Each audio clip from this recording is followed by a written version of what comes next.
Lahat po ng mapapanood ninyo sa susunod na mga eksena ay fake. Tandaan nyo po yan. Ngayon, sobrang dali na gumawa ng fake na video. Muka, boses, pwedeng gayahin. Parang totoo, pero hindi. Yung fake videos, pwedeng gamitin yan para manghingi ng OTP, password, o mag-spread ng maling impormasyon.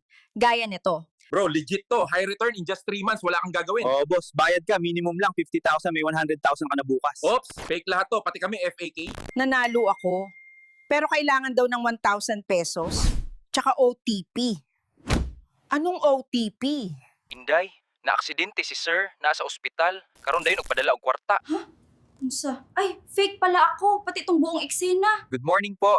May promo tayo ngayon. Tataasan natin ang credit limit ninyo. Alright. Pakisend po ng picture ng credit card nyo. Oops. Fake to. Ingat tayong lahat sa fake. Gaya namin. Lahat kami dito fake. Pakipadala ng email address at phone number. Oops, fake ako. Sorry, tita. Fake ako. Ow, I miss you.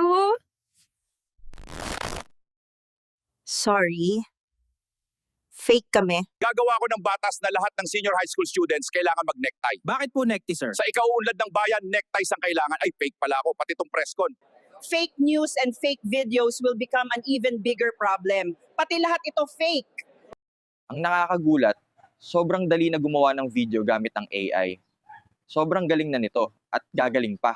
Ang good news, mukhang mas madaling gumawa ng AI-generated video kesa magpaloko, kahit gano'ng kagaling pa yan. Lalo na kaming mga kabataan ngayon, hindi na kami basta-basta maluloko. Hindi mo kami maluloko, AI. Gayunpaman, there are people we care about who can fall for this. At aminin, baka one day, mabiktima ka rin. Saka sa totoo lang, lahat ng scam na to, lumana. But we've seen that every old scam tries to use the newest technology. We have also seen that even the oldest scams and the newest toys are no match for knowledge, awareness, and watching out for each other. Kaya let's be aware. Magtulungan tayo na maintindihan ng bawat isa ang mga nakikita at napapanood natin. Uulitin ko lang ha, ang lahat ng nakita nyo, fake. Walang totoong tao dito. Pati ako fake. Okay, thanks, bye.